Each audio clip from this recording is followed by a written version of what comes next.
네, 만나서 반갑습니다.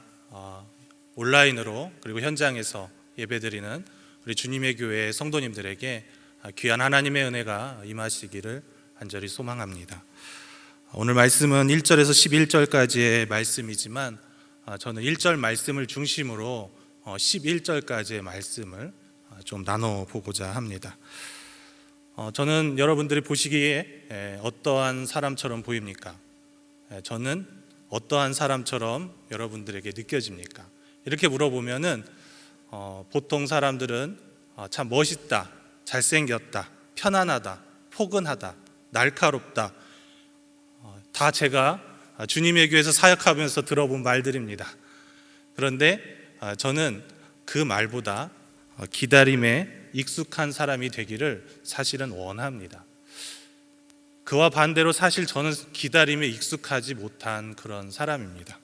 저는 잘 기다리지도 못하고요, 또 때로는 기다리는 것이 익숙치 않아서 빨리빨리 무엇인가를 하지 않으면, 성격이 급해서 하지 않으면 몹시 조급해지고 발음도 꼬이고 말을 그냥 해버리는, 아무 말이든 해버려야 되는 그러한 성격의 소유자입니다. 저희 가족들은 가끔 여행을 여름이면 가게 되는데 지난 여름에 여행을 준비하면서 저희 아이들이 엄청 설렘으로 기다렸습니다. 하지만 아시다시피 지난 여름에는 코로나가 너무 극심했고 저희 가족은 다른 것보다 그냥 가까운 곳에서, 가까운 곳, 저희 교회에서 2시간 되는 곳 강원도를 다녀오는 그런 길에 있었습니다. 강원도를 다녀오는데 저희 아이들이 무엇을 좋아하는가 살펴보니까 저희 아이들이 딸이 2명인데요, 터널을 그렇게 좋아하더라고요.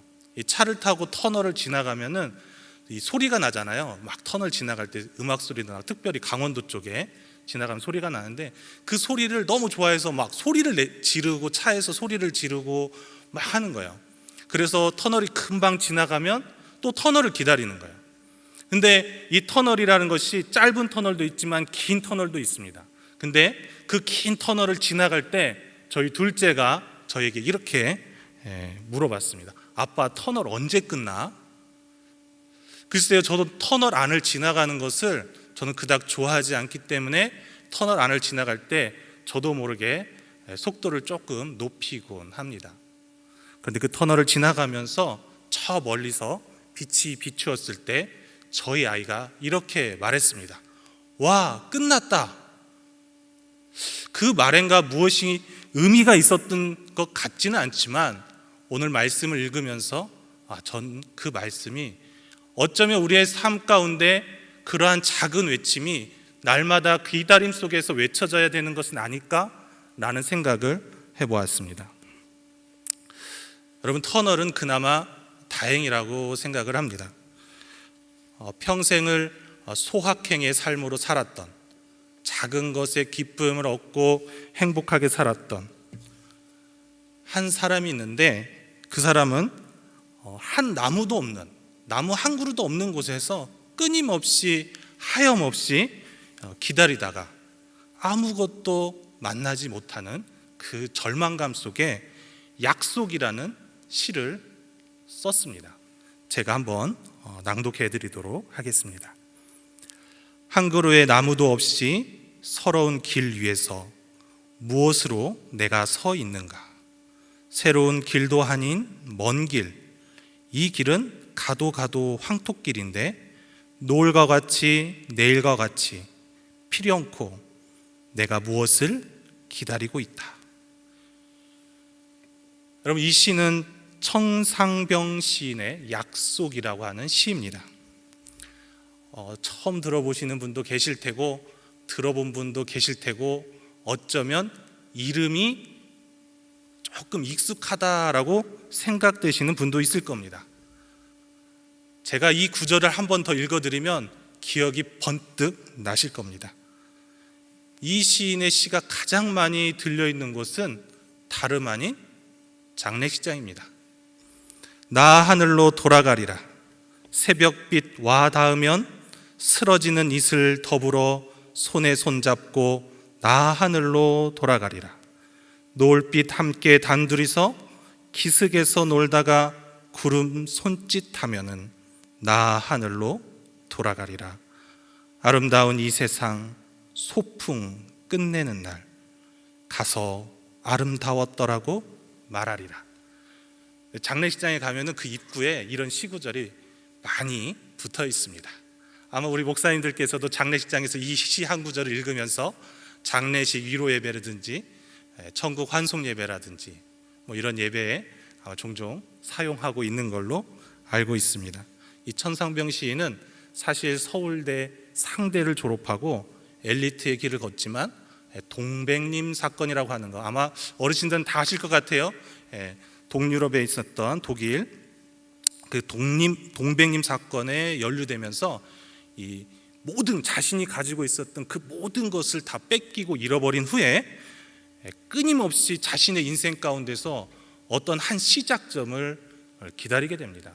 하지만 그 기다림의 끝에 아무것도 만날 수 없고 겪을 수 없던 것을 오늘 제가 읽어드렸던 약속이라는 시에서 고백하고 있는 것이죠. 아무것도 없었다. 기다려보았지만 아무것도 없었다라고 이렇게 고백합니다.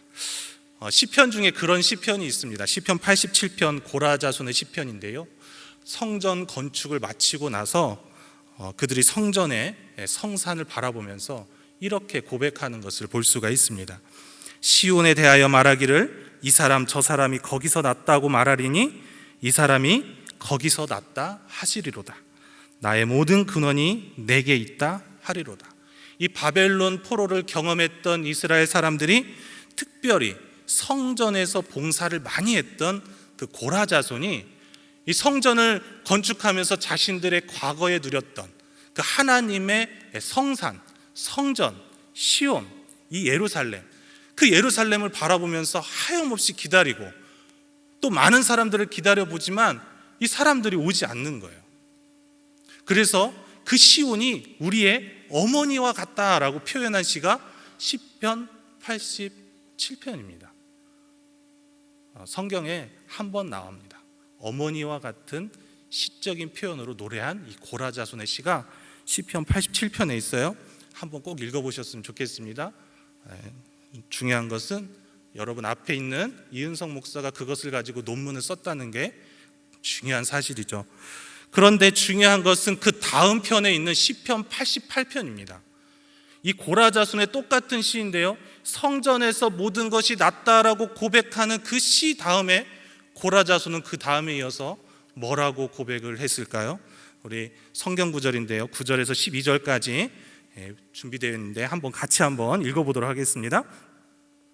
여호와여, 내가 매일 주를 부르며 주를 향하여 나의 두 손을 들었나이다. 주께서 죽은 자에게 기이한 일을 보이시겠나이까? 유령들이 일어나 주를 찬송하리이까? 주의 인자하심을 무덤에서, 주의 성실하심을 멸망 중에서 선포할 수 있으리이까? 흑암 중에서 주의 기적과 이짐의 땅에서 주의 공의를 알 수 있으리이까? 이 시편 88편에 등장하는 이 본문의 핵심 12절에 등장합니다. 이즘의 땅에서. 시인은 끊임없이 이스라엘 백성도 기다리고 하나님도 기다려보지만 아무런 응답이 없고 말씀이 없는 그 하나님에게 마치 자신이 이즘의 땅, 망각의 땅, 죽은 자들이 사는 그 세계에 놓여 있음을 고백하는 거예요. 모든 것이 예루살렘에서 태어났다고 고백하지만 자신의 영적인 상태, 자신의 이 영혼의 상태는 이 망각의 땅, 죽은 자들이 사는 땅과 같은 그 땅에 나는 지금 홀로 있다, 이런 고백을 하고 있는 것이죠. 그런데 여러분, 단연 고라자손만 그 고백을 했을까요? 지금 우리도 그러한 고백을 할 수 있습니다. 시편 88편 9절 12절 잘 보시면 망각의 땅에서 부르짖고 있다라고 하고 있는데 사실은 탄식하고 있는 것이죠. 영원한 기다림의 끝자락에서 하나님의 음성을 들을 수 없고 그러한 하나님의 음성을 들을 수 없는 그러한 이스라엘의 상태, 아무리 하나님을 기다렸지만 아무 음성도 또 심령의 변화도 일어나지 않는 이런 상태, 이런 상태를 가리켜서 영적 초연의 상태다라고 말을 합니다. 영적 초연의 상태에 대해서 영성가인 토마스 머튼은 이렇게 말을 했습니다. 초연함은 세상의 불의에 대해 방주하는 것이 아니다. 진리를 위해 몸과 마음을 집중하는 것이다. 초연함을 유지하면 우리는 낙담하는 가운데에서도 신실하게 행동을 이어갈 수 있다. 믿음이 없는 자에게는 하염없이 기다려봤자 그 기다림이 결국 그 기다림이고 아무런 대가도 응답도 없다라고, 그러한 기다림이다라고 고백할 수 있지만, 믿는 자에게는 그것이 다름은 바로 신실하게 행동을 이어가도록 만든다라고 이 토마스 머튼이 말한 거예요. 수세기 전에. 여러분, 그리스도인과 그렇지 않은 사람과의 차이가 무엇일까요? 바로 여기에 있다라고 볼 수가 있는 것이죠. 초연함 가운데서도 신실하게 행동을 이어가는 것, 이어갈 수 있다는 것. 그때 긴 침묵의 시간을 깨고 오랫동안 기다리던 그 끝 가운데서 우리는 분명하게 끝났다. 저희 아들이 고백했던, 저희 딸이 고백했던 그 이야기처럼 이와 같은 긴 침묵의 시간이 끝나면 이스라엘에게도, 믿는 자에게도 하나님의 말씀은 선포된다라고 하는 것입니다. 어떤 말씀일까요? 바로 이사야 40장 1절의 말씀입니다. 나하무 나하무 암미 요말 엘로헤이케. 나하무 나하무 암미 요말 엘로헤이케.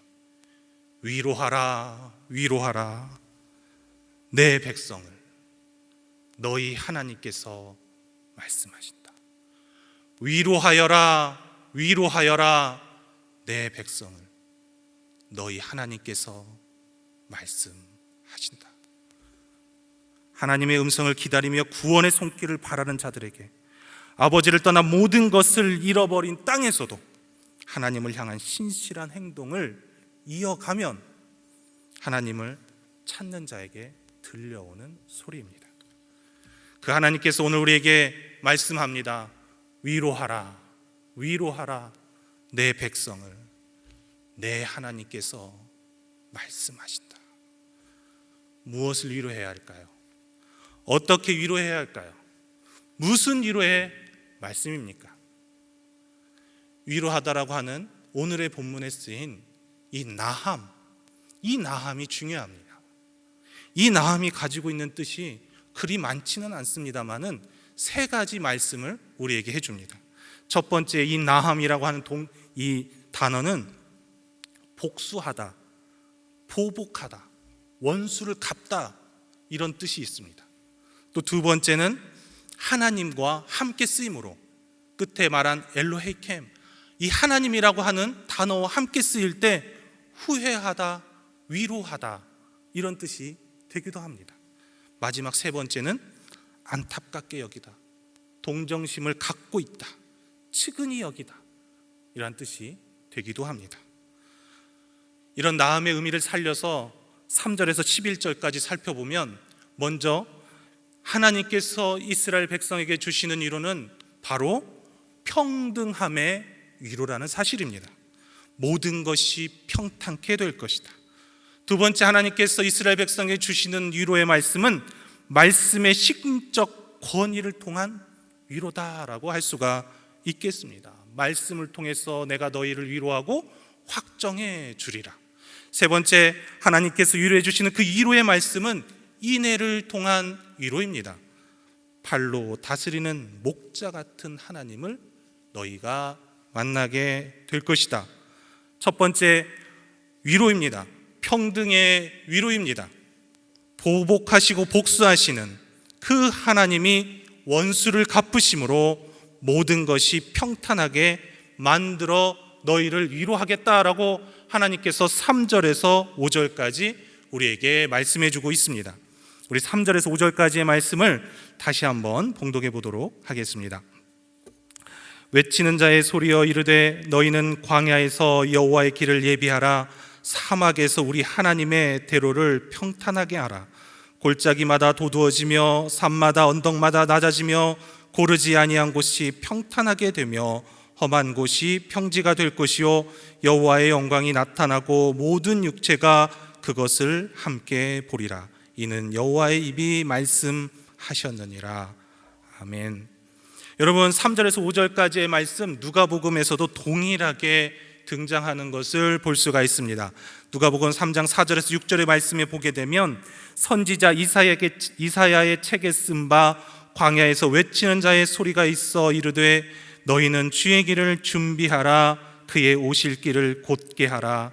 모든 골짜기가 메워지고 모든 산과 작은 산이 낮아지고 굽은 것이 곧아지고 험한 길이 평탄하여질 것이요 모든 육체가 하나님의 구원하심을 보리라 함과 같으니라.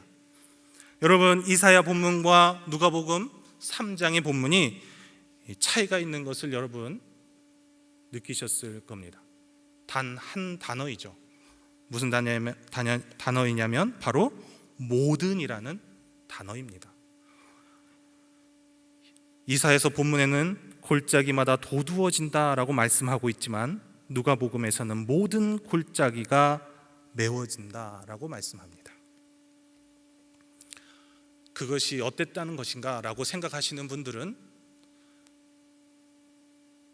주님의 교회 양육 클래스를 꼭 신청하셔서 들어보시기를 부탁드리는 바입니다.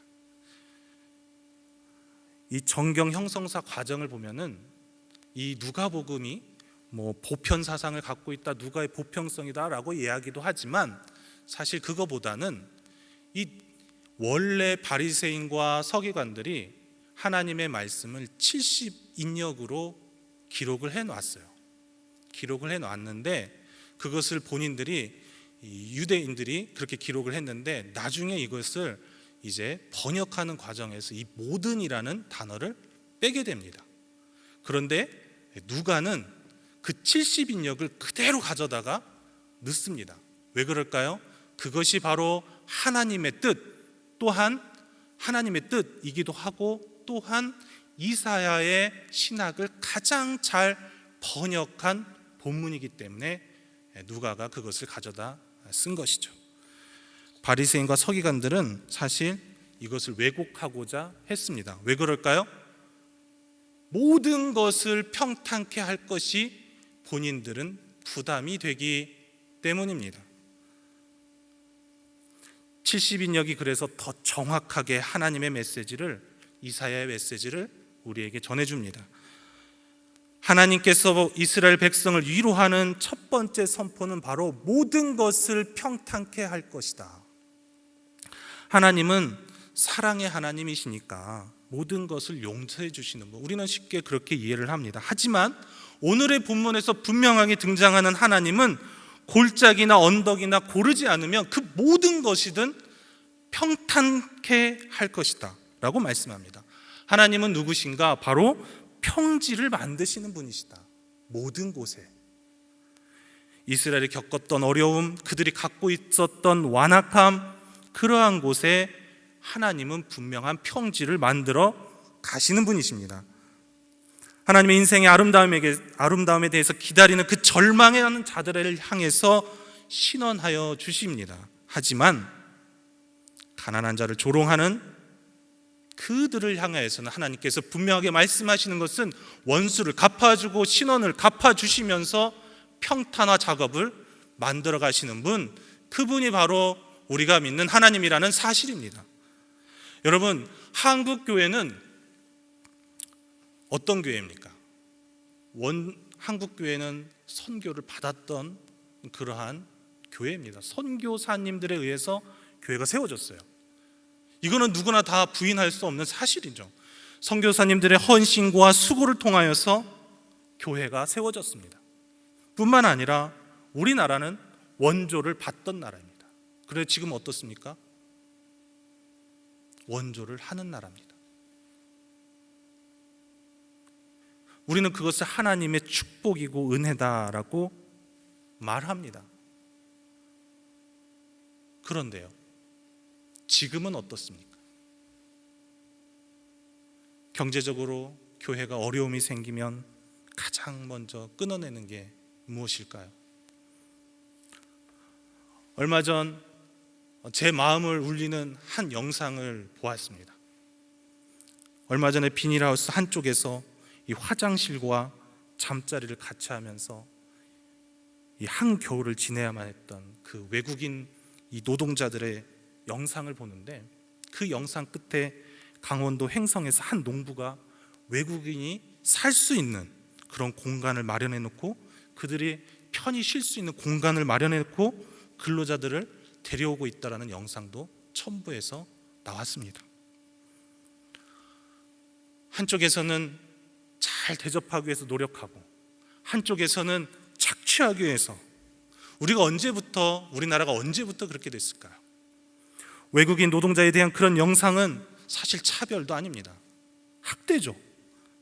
그런데 중요한 것은 자신들의 이익이 짓밟혔다고 노동청에서 데모하는 그러한 영상이 줄기차게 흘러나왔습니다.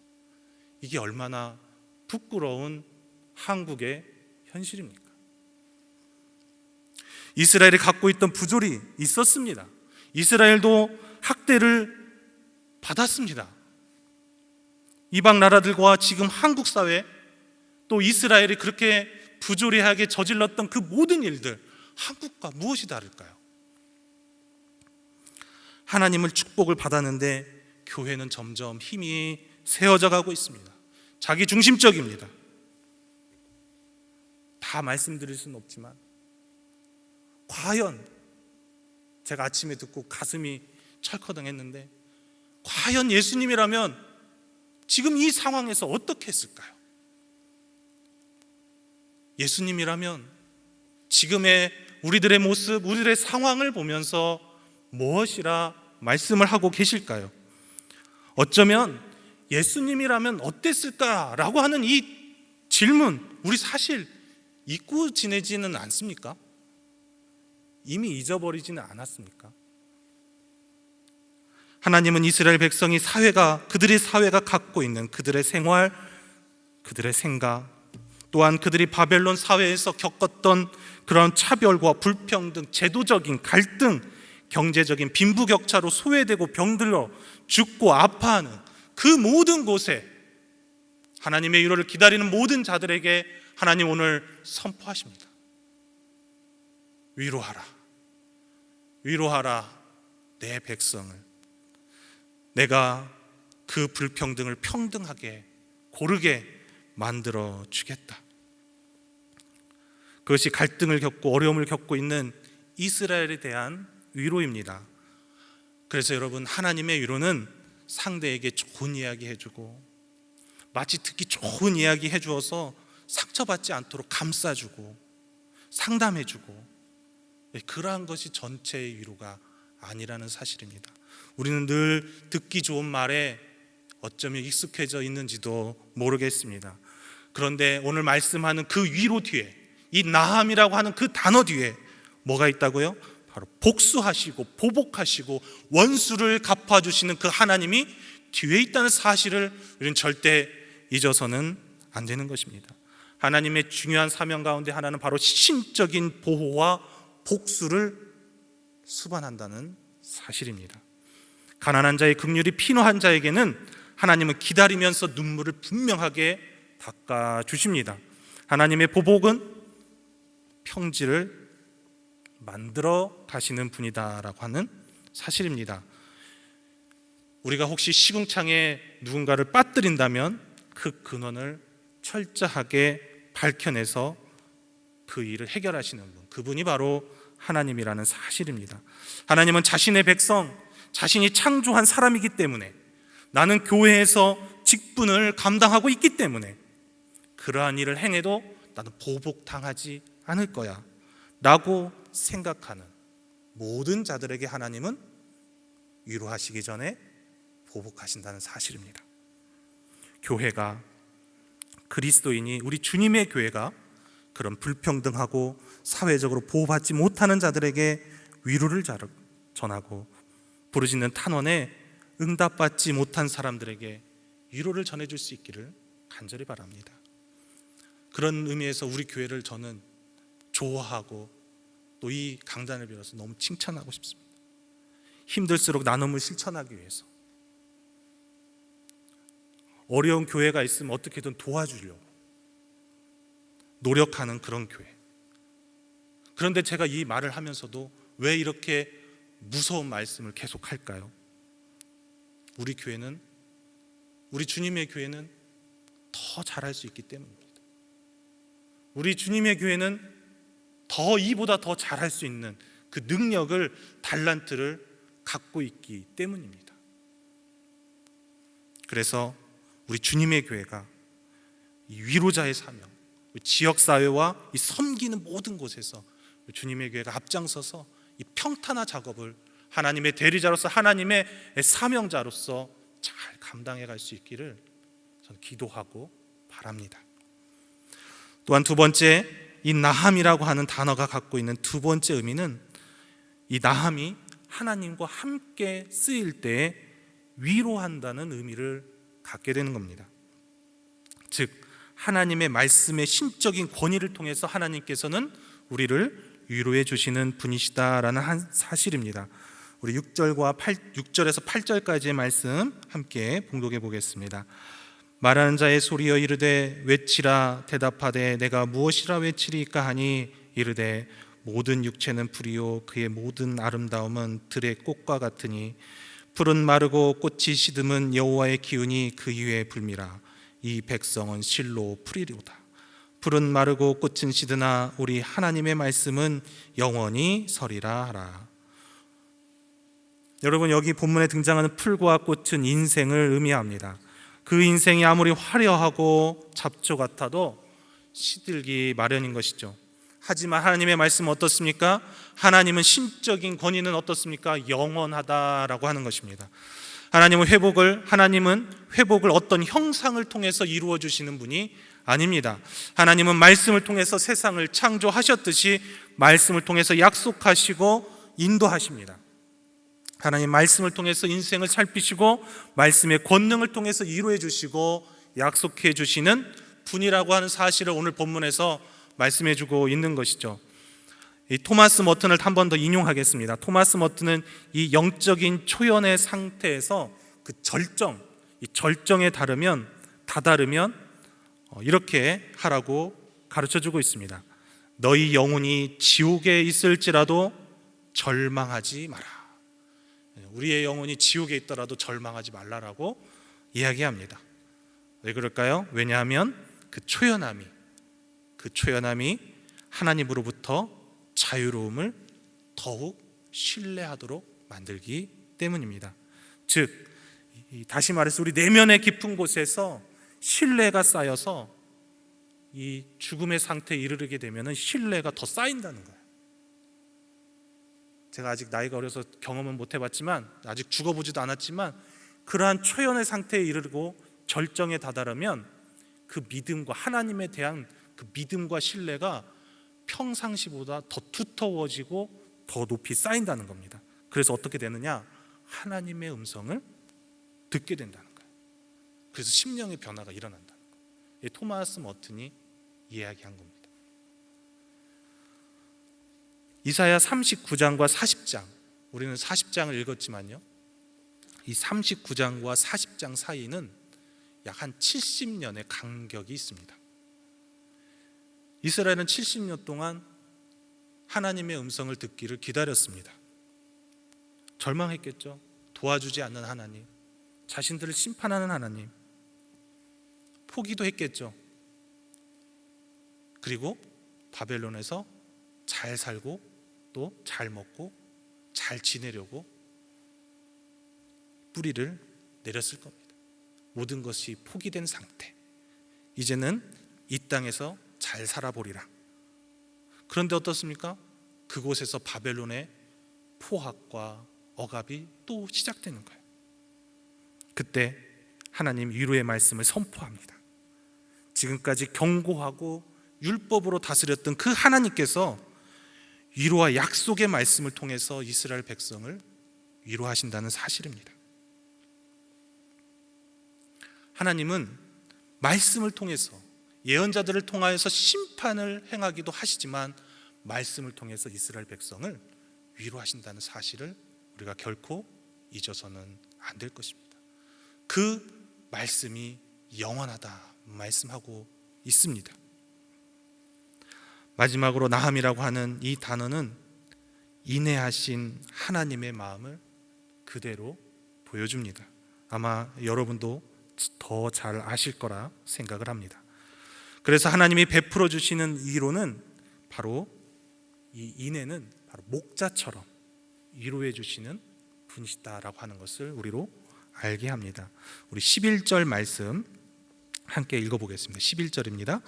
그는 목자같이 양떼를 먹이시며 어린 양을 그의 팔로 모아 품에 안으시며 젖먹이는 암컷들을 온순히 인도하시리로다. 그는 목자같이 양떼를 먹이시며 어린 양을 그의 팔로 모아 품는 분, 이게 바로 인내하시는 하나님을 잘 표현한 것이죠.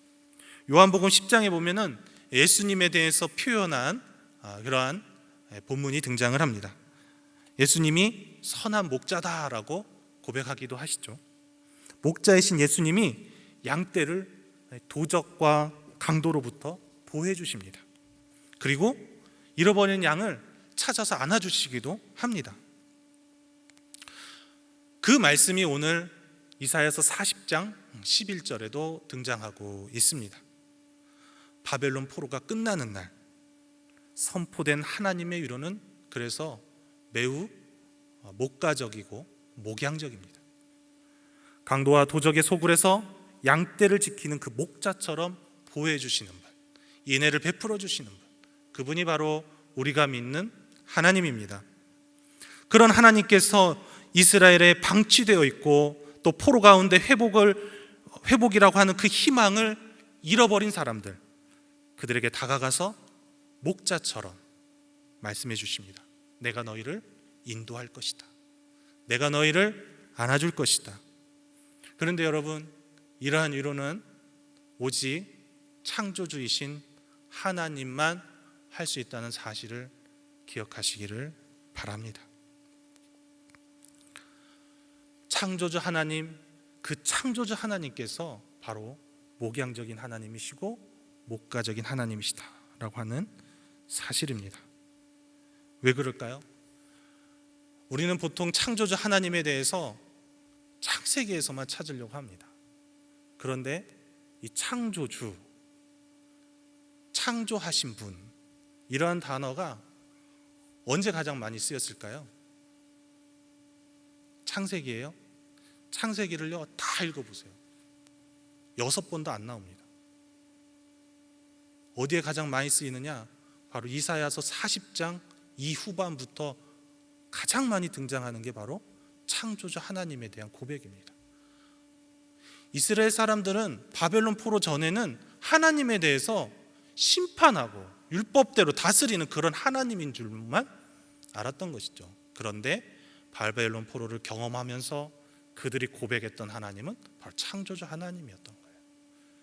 그럼 그 창조주 하나님은 어떤 하나님이냐?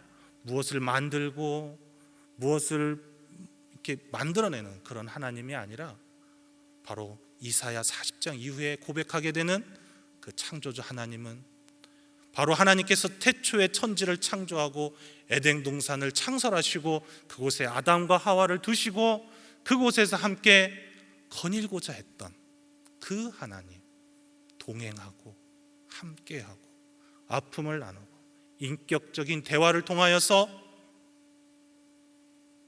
소통하고자 했던 하나님, 그 하나님을 구체적으로 보여주고 있는 것이 바로 이사야 40장 위로하시는 하나님 이후에 등장하는 하나님이라는 사실입니다. 그럼 우리는 이사야 40장 이후에 어떤 하나님을 만나야 될까요? 나를 창조하시고 나를 위로해 주시고 나를 인격적으로 대하시는 그 하나님을 믿고 고백해야 되는 것입니다. 여러분, 이사야 39장과 40장 사이에는 70년의 간극이 있다라고 말씀을 드렸습니다. 이 기간이 지나면 이스라엘은 창조주로서의 하나님을 고백하게 됩니다. 인격적인 사귐을 하고 영적인 회복과 만남을 주시는 그분이 바로 나를 부르시는 하나님, 나를 위로해 주시는 하나님이다라고 고백하게 되는 것이죠. 그런 하나님께서 오늘 이스라엘 사회에게 그리고 우리에게 동일하게 말씀하고 계십니다. 신적인 권능을 통하여서 말씀하십니다. 사회적 보호와 보편화를 통해서 위로를 선포하며 위로해 주시겠다라고 우리에게 말씀합니다. 그런데 우리는 이러한 위로를 이미 다 받았습니다. 하지만 아직 오랜 기다림 가운데 아직 이 하나님의 위로의 말씀을 듣지 못한, 하나님의 음성을 지금도 기다리고 있는 수많은 사람들이 이 땅에 있습니다. 어떻게 해야 될까요? 이제 그들에게 이 절망적인 상황에서 내일, 다음, 너에게는 다음이 있다, 내일이 있다라고 하는 그 희망을, 우리가 받은 그 희망을 그들에게 전해줄 수 있어야 합니다. 창조주 하나님의 위로하심으로.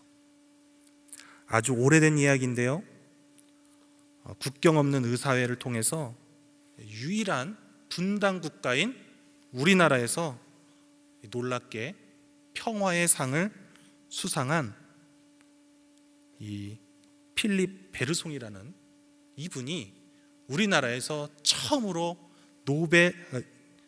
국경 없는 의사회에서 평화상을 받고 그가 했던 이 고백을 잠깐 말씀드리겠습니다.